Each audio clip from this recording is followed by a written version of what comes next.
Hello friends, income tax के cases की series में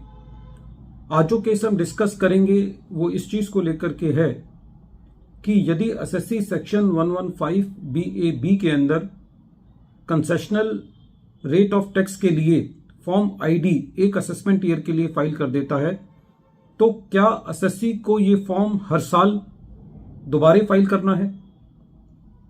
सेकेंड इशू प्रेजेंट केस में ये था कि यदि सीपीसी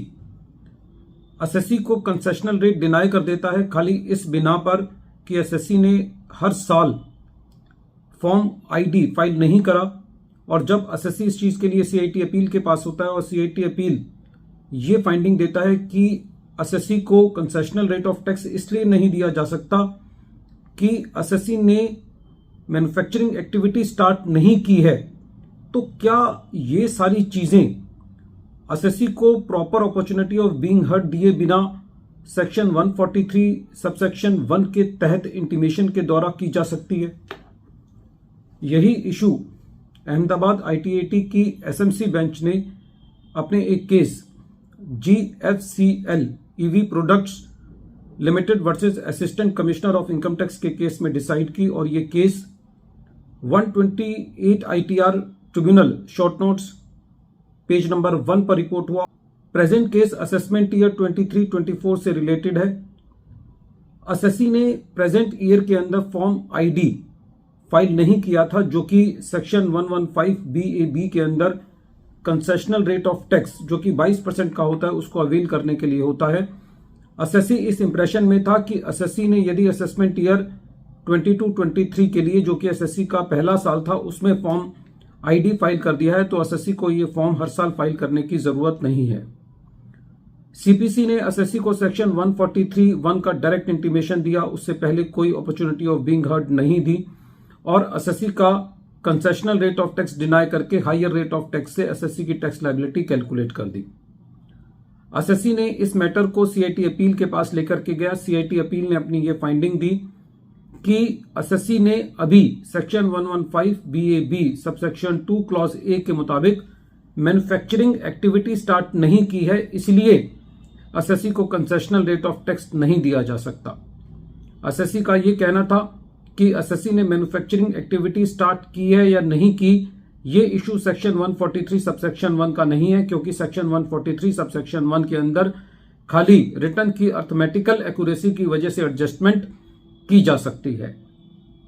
लेकिन सीआईटी अपील ने कंसेशनल रेट के डिनायल को सही माना, इसलिए एसएससी ने अहमदाबाद आईटीएटी की एसएमसी बेंच में अपनी अपील फाइल करी। जब ट्रिब्यूनल ने इस मैटर को सुना तो ट्रिब्यूनल का यह कहना था कि जो सीआईटी अपील की फाइंडिंग है कि एसएससी ने section 115 BAB subsection 2 clause A के मुताबिक अपनी मैन्युफैक्चरिंग एक्टिविटी स्टार्ट नहीं की है, ये एक फैक्चुअल वेरिफिकेशन का पार्ट है और ये सेक्शन 143 सबसेक्शन 1 के इंटीमेशन का पार्ट नहीं बन सकता। ट्रिब्यूनल का यह कहना था कि सेक्शन 143 सबसेक्शन 1 के द्वारा एक कंसेशनल रेट को नॉर्मल टैक्स से रिप्लेस करना बिना अपॉर्चुनिटी ऑफ बीइंग हर्ड दिए बिना, ये एक प्रिंसिपल ऑफ नेचुरल जस्टिस का अवहेलना है। और ट्रिब्यूनल का साथ ही साथ ये कहना था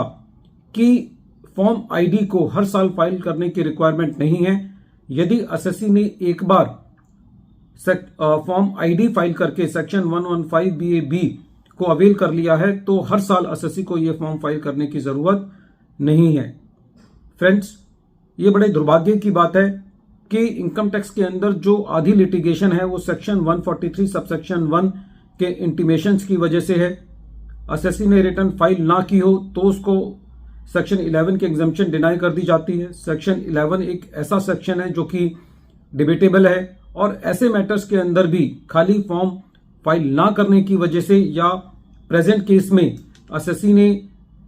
फॉर्म आईडी दोबारा फाइल नहीं किया और बिना एसएससी को अपॉर्चुनिटी दिए बिना कि एसएससी ने ये फॉर्म फाइल क्यों नहीं किया,